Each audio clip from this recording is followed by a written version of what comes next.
할렐루야. 오늘은 혼탁한 시대를 극복해야 할 크리스찬이라는 제목으로 하나님의 말씀을 증거하도록 하겠습니다. 혼탁한 시대를 극복해야 할 크리스찬. 제목이 조금 길죠. 혼탁하다는 표현이 있습니다. 이 혼탁하다라는 것은 불순물이 있어서 깨끗하고 순수하지 못하다는 것을 의미합니다. 우리는 흔히 스모그나 미세먼지가 가득한 공기를 볼 때에, 또한 부유물이 가득한 그런 오염된 물을 볼 때에 혼탁하다, 탁하다, 그런 표현을 사용합니다.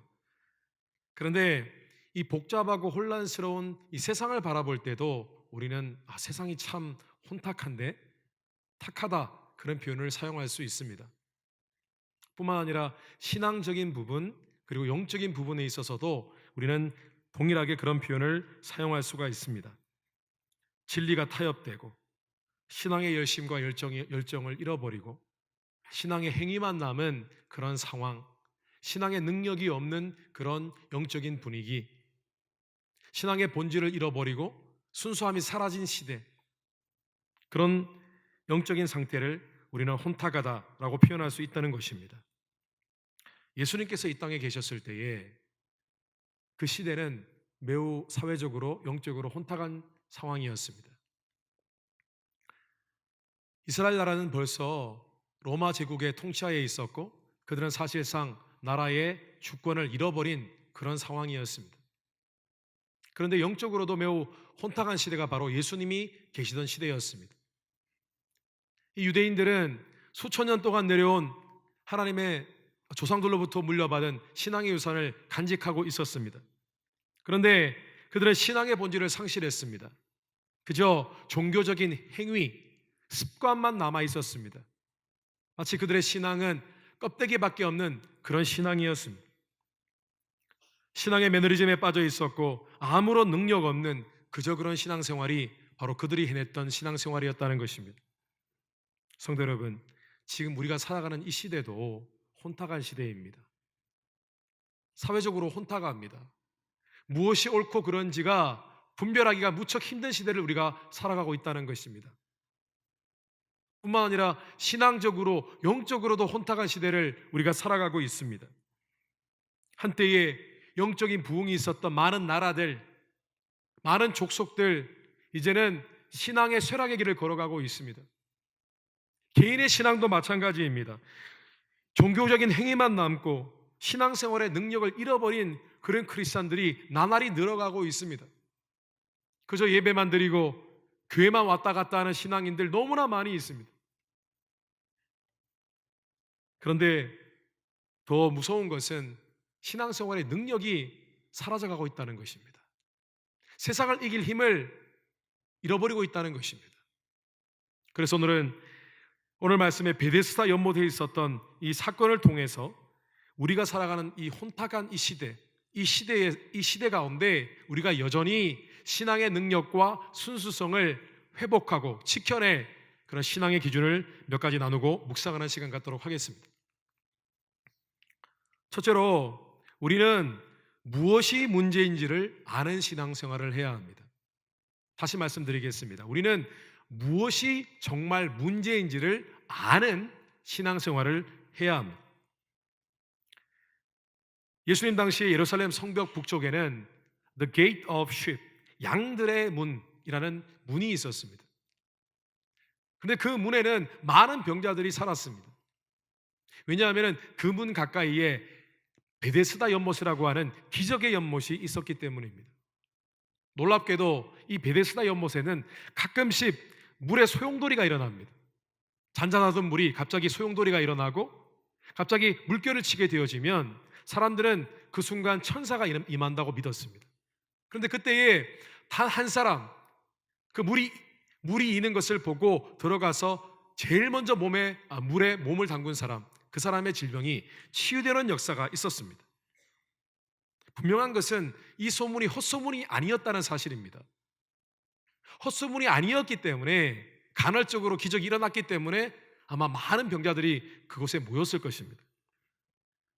이것은 아마도 사탄의 장난일 수도 있고, 한편으로는 우리가 이해할 수 없는 어떤 신비스러운 현상일 수도 있고, 또 어쩌면 당시에 많은 병자들이 있었던 이 시대에 하나님께서 긍휼의 마음으로 하나님의 특별한 은총을 베푸신 것일 수도 있습니다. 어쨌든 이곳에는 기적이 있었습니다.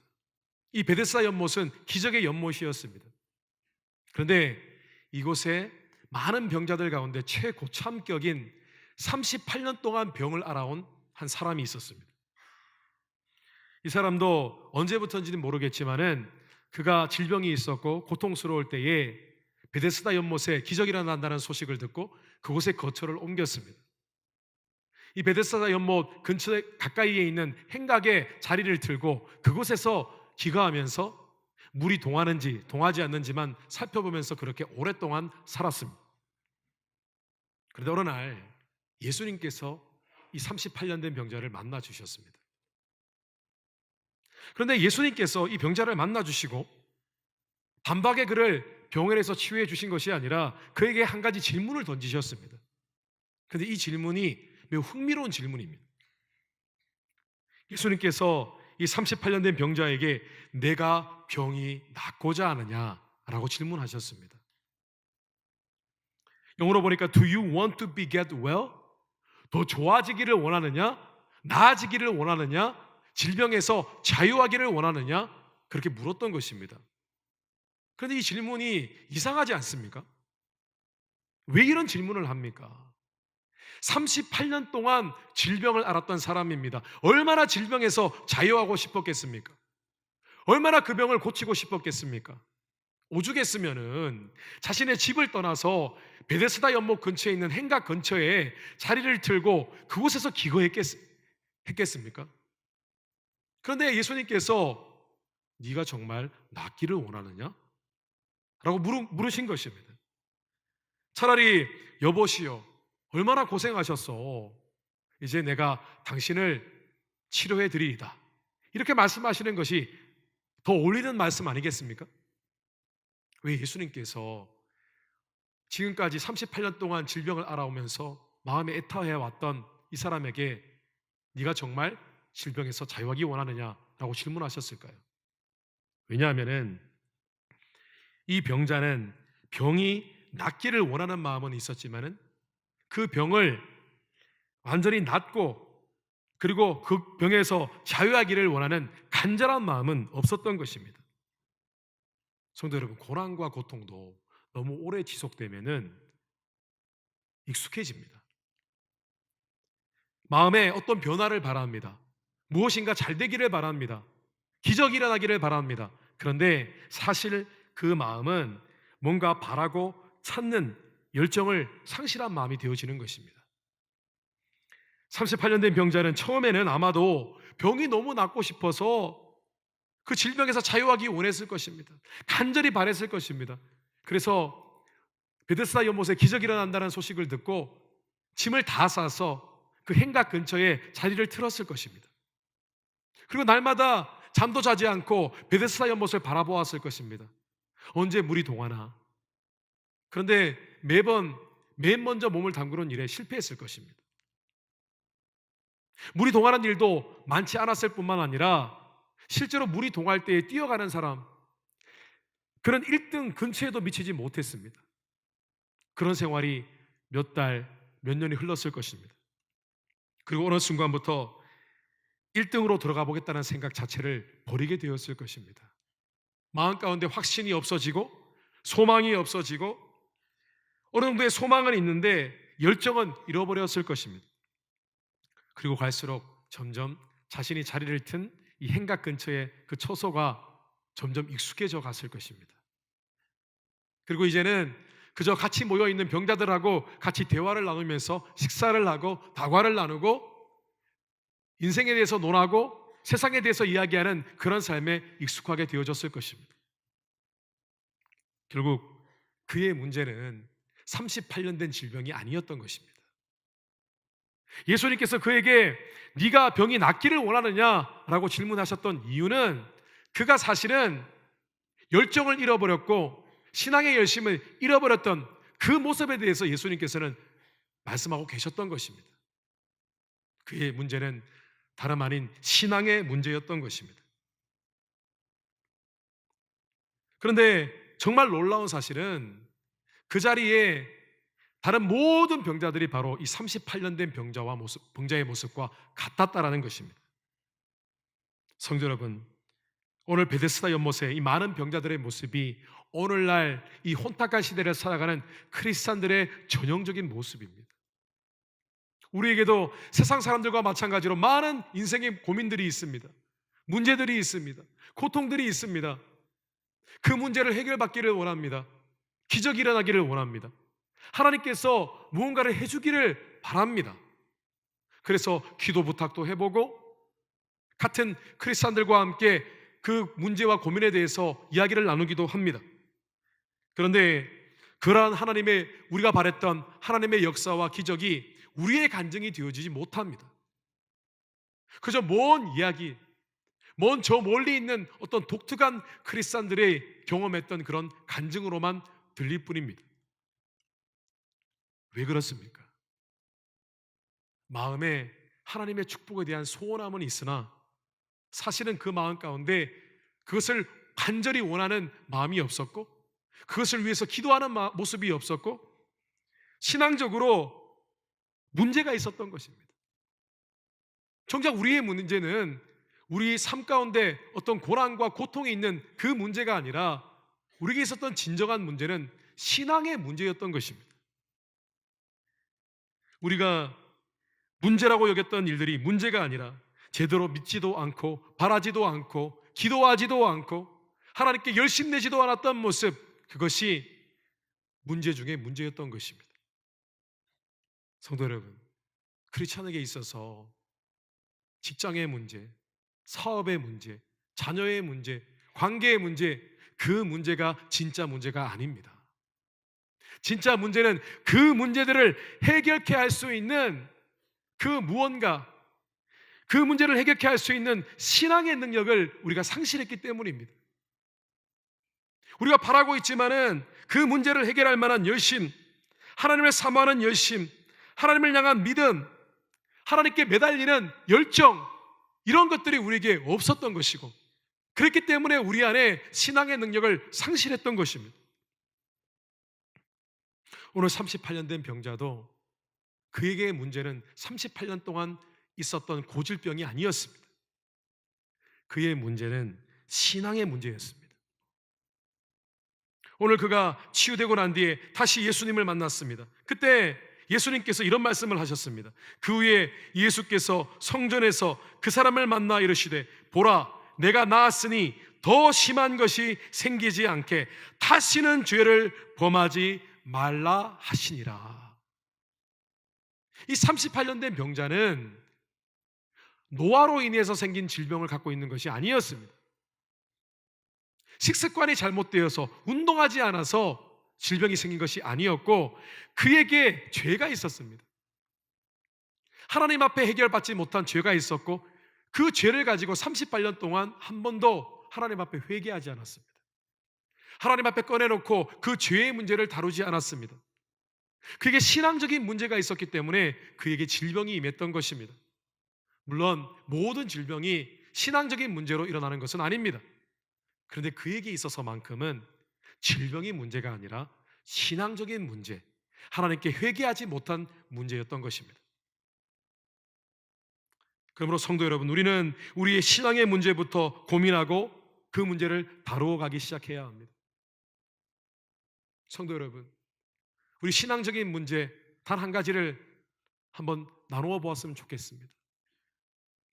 성도 여러분, 하나님을 향한 열심이 있으십니까? 하나님을 만나고 하나님의 은혜를 체험하기 위해서 기도라는 대가집을, 예배라는 대가집을, 열심이라는 대가집을 하고 계십니까? 사무엘서 말씀해 보면은 사무엘 선지자가 아이였을 때의 이야기가 나옵니다. 사무엘은 어머니 한나 때문에, 그 서원 기도 때문에 결국 하나님께 바쳐진 아이입니다. 젖을 떼자마자 하나님의 거룩한 성막을 섬겼습니다. 성전의 일을 감당했었습니다. 그런데 어느 날 이 어린 사무엘이 그 하나님의 장막에서 수고하다가 잠시 누웠는데 하나님의 음성이 들리기 시작했습니다. 하나님의 계시적인 말씀이 임했고 하나님의 음성이 들려오고 하나님의 영감으로 충만해졌습니다. 근데 사무엘이 자신에게 일어난 일이 무엇인지를 이해하지 못했습니다. 그래서 하나님이 사무엘아 사무엘아 부르실 때 그 부르심이 엘리 제사장이 부르신 줄 알고 계속해서 엘리 제사장에게 나아가서 왜 저를 부르셨습니까? 라고 얘기했습니다. 처음에는 엘리 제사장도 사무엘에게 무슨 일이 일어났는지를 알 수 없었습니다. 그래서 그냥 돌려보냈습니다. 그런데 세 번째 이 사무엘이 엘리 제사장을 찾아왔을 때에 엘리 제사장이 마침내 어떤 신비스러운 일이 사무엘에게 일어나고 있구나라는 생각이 떠올랐습니다. 그래서 사무엘에게 조언해 줍니다. 여호와여 말씀하옵소서, 종이 여기 있나이다. 네가 다시 하나님의 말씀이 임하면 이렇게 대답하라고 권면해 주었습니다. 그리고 그때부터 사무엘은 하나님의 지혜와 계시를 받기 시작했고 그는 결국 이스라엘의 유명한 선지자가 되었습니다. 그런데 이 사건에서 한 가지 이해할 수 없는 사실이 있습니다. 무엇이냐면은 사실 이 당시에 이스라엘 백성들에게 영적인 지도자는 바로 엘리 대제사장이었습니다. 그런데 이상하게도 엘리 대제사장이 하나님의 음성을 들어야만 마땅한데 오히려 아주 작고 어린 사무엘이 하나님의 음성을 들을 수 있었다는 사실입니다. 어떻게 그럴 수 있었을까요? 왜 엘리 제사장은 영적인 지도자임에도 불구하고 하나님의 음성을 듣지 못했을까요? 왜냐하면 이 엘리 대제사장은 하나님보다 자녀를 더 사랑하는 사람이었습니다. 하나님께서 주시는 그런 특별한 은혜, 특별한 축복을 사모하는 사람이 아니었습니다. 그냥 배부르기 원하고 좋은 음식 먹고 평탄한 삶을 사는 것이 그의 인생의 목적이었습니다. 그리고 그는 신앙의 매너리즘과 나태함에 빠져 있었습니다. 하나님 앞에 어떤 문제가 있을 때 몸부림쳐 본 적이 없습니다. 실제로 사무엘서 말씀을 보면은 한나가 자신의 일로 열심히 기도할 때 엘리 대제사장은 누군가 기도하는 모습만 지켜보는 그런 사람이었습니다. 그랬더니 그에게는 어떤 능력도 없었고 대신 어린아이, 이제 갓 젖을 떼고 하나님 앞에 물을 떠나르는 봉사를 하고 하나님 앞에 매일같이 기도하던 이 아이에게 하나님의 특별한 은사가 임했던 것입니다.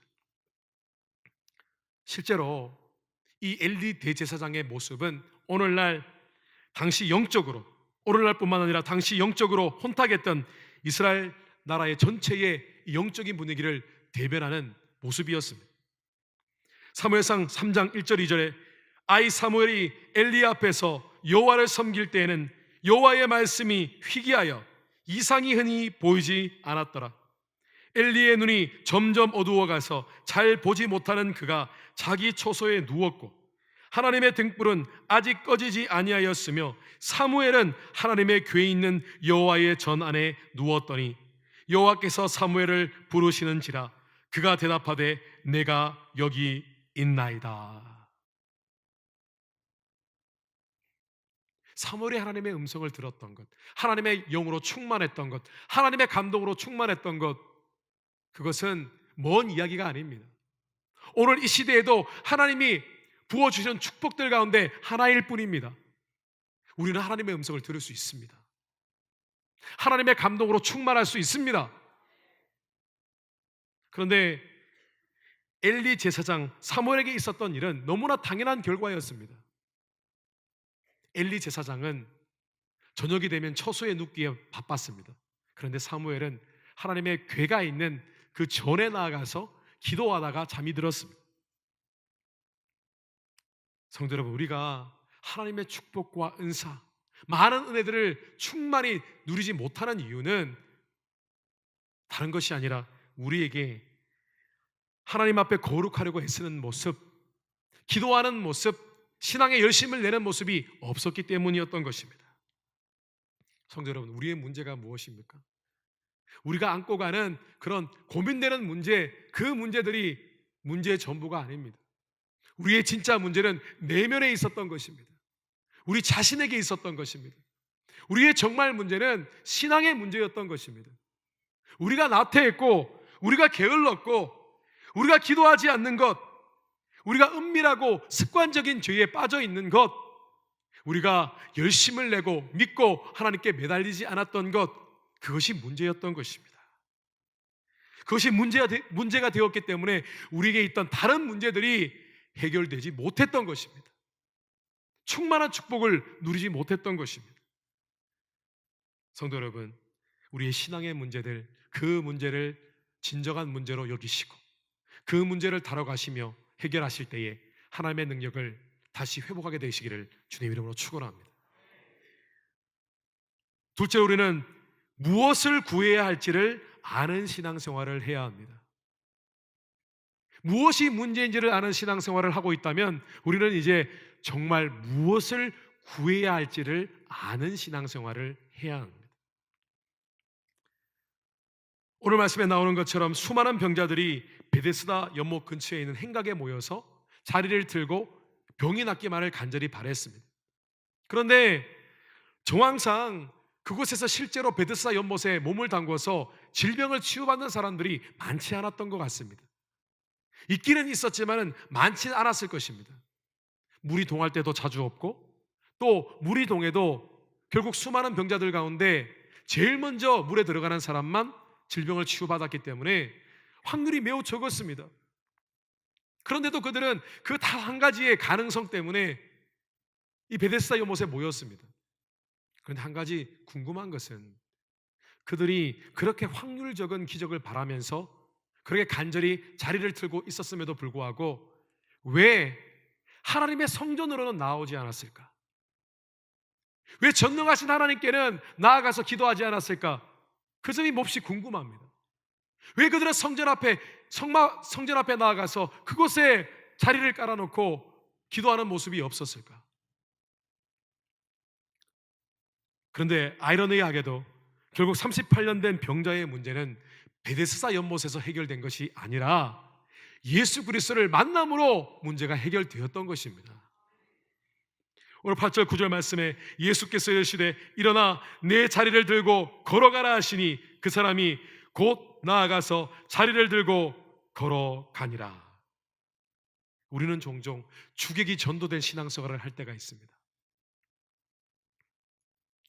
우리가 섬기기 전에 먼저 예배에 집중해야 되는데 섬기는 것에 더 집중합니다. 우리는 은혜로 채워야 하고 기도로 준비해야 되는데 섬기다가 탈진합니다. 뿐만 아니라 우리는 축복을 받기 이전에 신앙의 기본적인 틀을 잡아야 하고 그 기본에 충실해야 되는데 우리는 도리어 축복만을 받기를 간절히 소원합니다.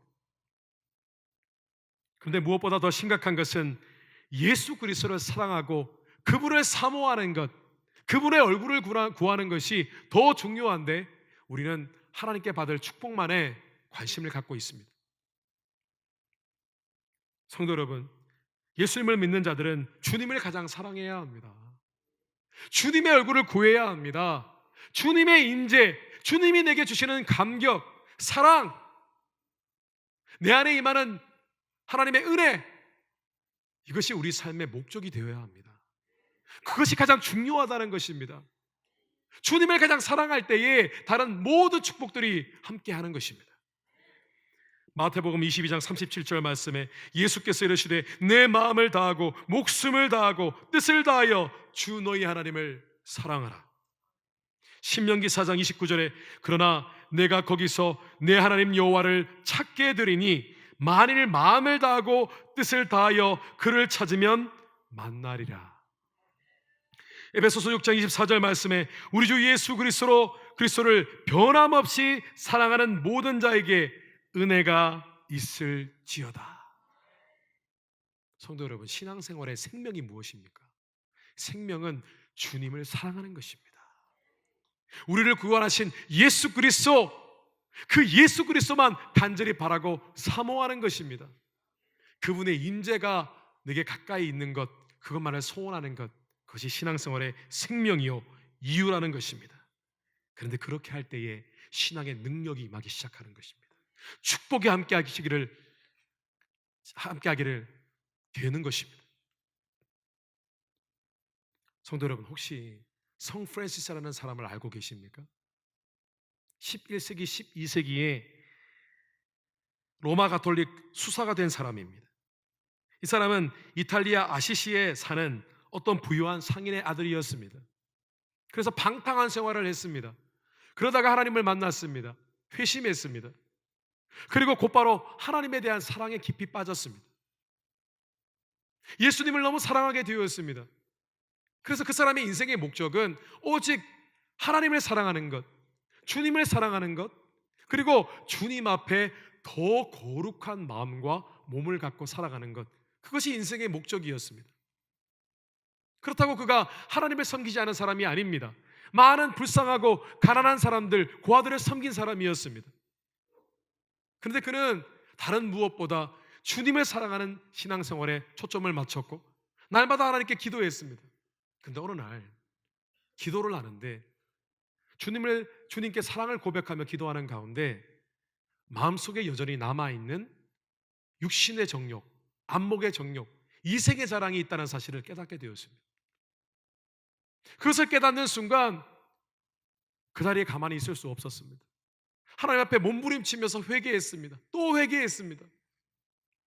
그가 실제로 범죄를 한 일이 없었습니다. 그런데 그 마음 가운데 그 마음이 아직 살아있음을 하나님 앞에 고백하면서 회개하며 울었습니다. 그것이 여러 번 반복이 되었습니다.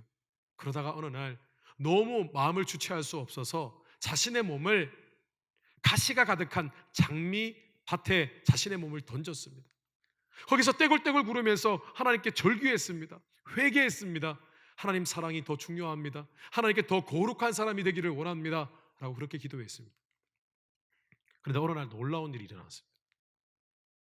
자신의 피로 물들여진 그 장미밭에 가시가 사라졌습니다.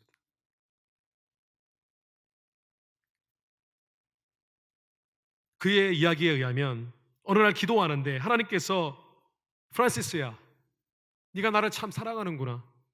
그리고 내게 잘 보이기 위해서 거룩하고 의로운 모습을 추구하고 있구나. 그런데 나는 네가 다치는 것을 원치 않는다. 그런 하나님의 음성이 들려왔을 때에 그 장미밭에 있던 가시들이 사라졌다고 합니다. 그런데 성도 여러분, 제가 지금 전설 같은 이야기를 말씀드리는 것이 아닙니다. 오늘날도 지금 아직까지 이탈리아의 아시시아라는 곳에는 가시가 없는 장미 정원이 있습니다. 성 프란시스가 살았던 바로 그곳에 자신의 몸을 던지면서 주님의 사랑을 갈망하며 기도했던 그 자리에 있는 이 장미 정원에는 아직도 가시가 없고 지금도 많은 관광객들이 그곳을 방문하고 있습니다. 그런데 그 장미 정원은 어떤 유전자를 조작해서 만든 장미밭이 아닙니다. 수백 년 동안 있었던 장미밭이고 그 장미 정원에는 여전히 가시가 없습니다. 또한 실제로 이 장미를 다른 곳에 옮겨 심으면 그 장미는 살지 못한다고 합니다. 성도 여러분, 저는 지금 어떤 고행을 하면 기적이 일어난다, 신앙이 성장한다, 그런 것을 말씀드리고 있는 것이 아닙니다. 제가 말씀드리고 있는 것은 정말 우리에게 얼만큼 하나님을 사랑하는 마음이 있느냐 하는 것입니다.